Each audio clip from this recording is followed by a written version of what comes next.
السلام علیکم دوستو، امید ہے کہ آپ سب خیریت سے ہوں گے۔ آج ہم آپ کے لیے لے کر آئے ہیں سیرت النبی کی دوسری قسط۔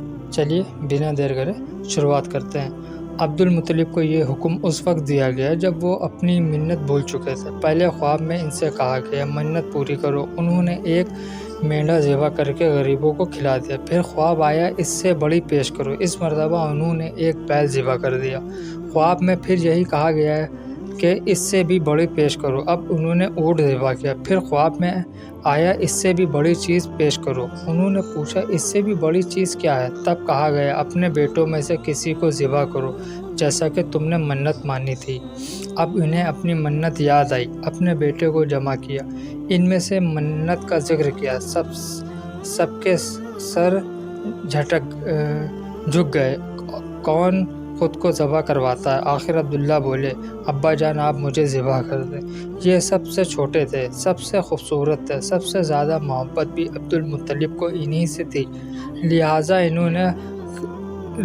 انہوں نے قرع انداز کرنے کا ارادہ کیا۔ تمام بیٹوں کے نام لکھ کر قرع ڈالا گیا۔ عبداللہ کا نام نکلا۔ اب انہوں نے چھری لی، عبداللہ کو بازو سے پکڑا اور انہیں ذبح کرنے کے لیے نیچے لٹا دیا۔ جو ہی باپ نے بیٹے کو لٹایا، عباس نے ضبط نہ ہو سکا، فوراً آگے بڑھا اور بھائی کو کھینچ لیا۔ اس وقت یہ خود بھی چھوٹے سے تھے۔ ادھر باپ نے عبداللہ کو کھینچا۔ اس کھینچا تانی میں عبداللہ کے چہرے پر خراش بھی آئی۔ ان کی خراشوں کے نشانات مرتے دم تک باقی رہے۔ اس دوران بنو مخزوم کے لوگ آگے انہوں نے کہا آپ اس طرح بیٹے کو ذبح نہ کریں، اس کی ماں کی زندگی خراب ہو جائے گی۔ اپنے رب کو راضی کرنے کے لیے بیٹے کا فدیہ دے دیں۔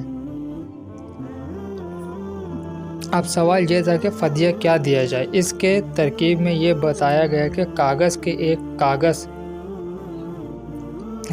پر 10 اونٹ لکھے جائیں، دوسرے پر عبداللہ کا نام لکھا جائے۔ اگر 10 اونٹ والی پرچی نکلے تو 10 اونٹ قربانی کر دی جائے، اگر عبداللہ والی پرچی نکلے تو 10 اونٹ کا اضافہ کر دیا جائے، پھر 20 اونٹ والی پرچی اور عبداللہ والی پرچی ڈالی جائے۔ اگر 20 اونٹ والی پرچی نکلے تو 20 اونٹ قربان کر دیے جائیں اور نہ 10 اونٹ پر اور بڑھا دیے جائیں۔ اس طرح 10 کر کے اونٹ بڑھاتے جائیں۔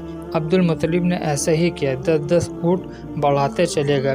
ہر بار عبداللہ کا نام نکلتا چلا گیا، یہاں تک کہ اونٹوں کی تعداد 100 تک پہنچ گئی۔ تب کہیں جا کر اونٹوں والی پرچی نکلی۔ اس طرح ان کی جان کے بدلے 100 اونٹ قربان کیے گئے۔ عبد المطلب کو اب پورا اطمینان ہو گیا کہ اللہ تعالیٰ نے عبداللہ کے بدلے 100 اونٹوں کی قربانی منظور کر لی۔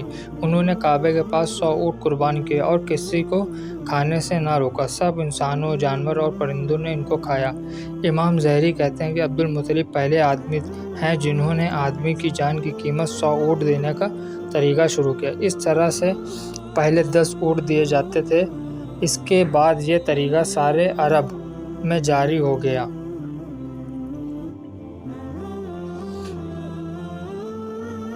گویا قانون بن گیا کہ آدمی کا فدیہ 100 اونٹ ہے۔ نبی کریم صلی اللہ علیہ وسلم کے سامنے جب یہ ذکر آیا تو آپ نے اس فدیہ کی تصدیق فرمائی، یعنی فرمایا کہ یہ درست ہے، اور ایسی بنیاد پر آپ صلی اللہ علیہ وسلم نے فرماتے ہیں میں 2 ذکیوں یعنی حضرت اسماعیل علیہ السلام اور حضرت عبداللہ کی اولاد ہوں۔ حضرت عبداللہ قریش میں سے سب سے زیادہ حسین تھے، ان کا چہرہ روشن ستارہ کی مانند تھا۔ قریش کی بہت سی لڑکیاں ان سے شادی کرنا چاہتی تھیں، مگر حضرت عبداللہ کی حضرت آمنہ سے شادی ہوئی۔ حضرت آمنہ وہب بن عبد المناف بن زہرہ کی بیٹی تھیں۔ شادی کے وقت حضرت عبداللہ کی عمر 18 سال تھی۔ یہ شادی کے لیے اپنے والد کے ساتھ جا رہے تھے۔ راستے میں ایک عورت کعبے کے پاس بیٹھی نظر آئی۔ یہ عورت ورقہ بن نوفل کی بہن تھی۔ ورقہ بن نوفل قریش کے ایک بڑے عالم تھے۔ ورقہ بن نوفل سے ان کی بہن نے سن رکھا تھا کہ وقت کے آخری نبی کا ظہور ہونے والا ہے، اور ان کی نشانیوں میں سے ایک نشانی یہ ہوگی کہ ان کے والد کے چہرے میں نبوت کا نور چمکتا ہوگا۔ جو نہیں اس نے عبداللہ کو دیکھا، فوراً اس کے ذہن میں یہ بات آئی۔ اس نے سوچا ہونا ہو یہ وہی شخص ہے جو پیدا ہونے والے نبی کا باپ ہوگا۔ چنانچہ اس نے کہا اگر تم مجھ سے شادی کر لو تو میں بدلے میں تمہیں اتنے ہی اونٹ دوں گی جتنے تمہارے جان کے بدلے میں ذبح کیے گئے تھے۔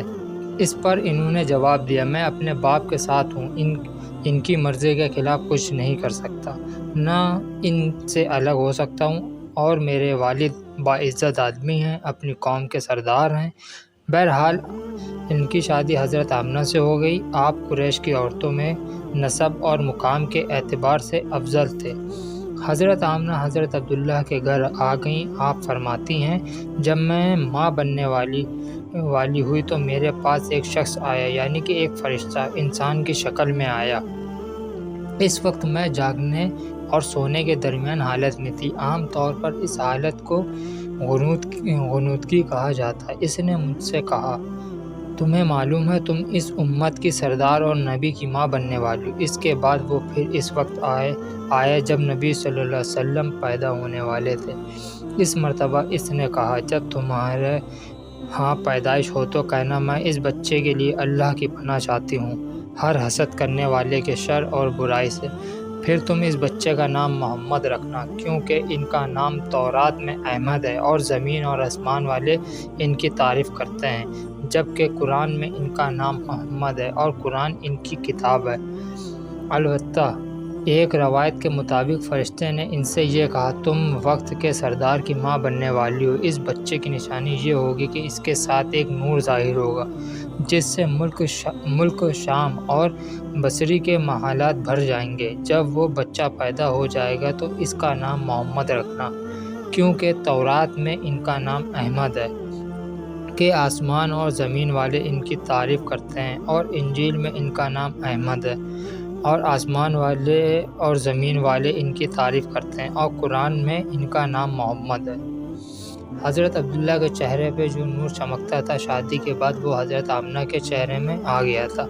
امام ظہری فرماتے ہیں کہ حاکم نے یہ روایت بیان کی اور اس کا صحیح قرار دیا ہے کہ صحابہ رضی اللہ تعالیٰ عنہم نے حضور نبی کریم صلی اللہ علیہ وسلم سے عرض کیا، اے اللہ کے رسول، ہمیں اپنے بارے میں کچھ بتائیں۔ آپ صلی اللہ علیہ وسلم نے ارشاد فرمایا، میں اپنے باپ ابراہیم علیہ السلام کی دعا ہوں، اپنے بھائی عیسیٰ علیہ السلام کی بشارت ہوں، اور خوشخبری ہوں۔ جب اپنی والدہ کے شگن میں آیا تو انہوں نے دیکھا، گویا ان سے ایک نور ظاہر ہوا، جس سے ملک شام میں بصری کے محلات روشن ہو گئے۔ حضرت آمنہ نے حضرت حلیمہ سیدہ سے فرمایا تھا، میرے اس بچے کی شان نرالی ہے، یہ میرے پیٹ میں تھے تو مجھے کوئی بوجھ اور تھکن محسوس نہ ہوئی۔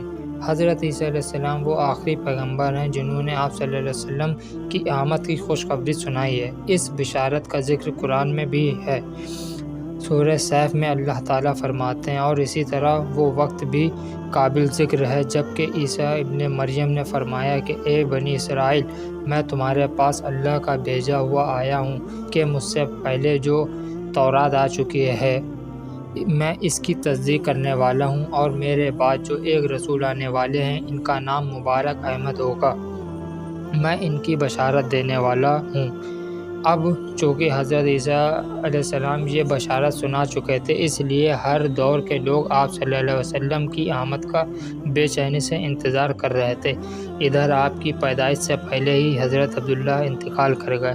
سابقہ کتاب میں آپ کی نبوت کی ایک علامت یہ بھی بتائی گئی ہے کہ آپ کے والد کا انتقال آپ کی ولادت سے پہلے ہو جائے گا۔ حضرت عبداللہ ایک تجارتی قافلے کے ساتھ تجارت کے لیے گئے تھے، اس دوران بیمار ہو گئے اور کمزور ہو کر واپس لوٹے۔ قافلہ مدینہ منورہ سے گزر رہا تو حضرت عبداللہ اپنی ننیال یعنی بنو نجار کے وہاں ٹھہرے۔ ان کی والدہ بنو نجار سے تھیں، 1 ماہ تک بیمار رہے اور انتقال کر گئے۔ انہیں یہیں دفن کر دیا گیا۔ تجارتی قافلہ جب حضرت عبداللہ کے بغیر مکہ مکرمہ پہنچا اور عبد المطلب کو پتہ چلا کہ ان کے بیٹے عبداللہ بیمار ہو گئے اور مدینہ منورہ میں اپنی ننیال میں ہیں، تو انہیں لانے کے لیے عبد المطلب نے اپنے بیٹے زبیر کو بھیجا۔ جب یہ وہاں پہنچے تو عبداللہ کا انتقال ہو چکا تھا۔ مطلب یہ ہے کہ آپ صلی اللہ علیہ وسلم اس دنیا میں اپنے والد کی وفات کے چند ماہ بعد تشریف لائے۔ یہ تھی دوستو ہماری سیرت النبی کی دوسری قسط۔ اگر آپ کو ہماری ویڈیو اچھی لگی ہو، آپ ہماری ویڈیو کو کمنٹ کر کے بتائیں، لائک اور سبسکرائب کریں ہمارے چینل کو، اور آپ کے لیے ہم ایسی اچھی ویڈیو لاتے رہیں گے دوستو، جو کہ آپ سے گزارش ہے کہ آپ ہمارے چینل پہ بھی نئے آئے ہیں تو پلیز اس کو سبسکرائب کر لیں۔ شکریہ، ہم آپ سے ملتے ہیں دوسری قسط میں۔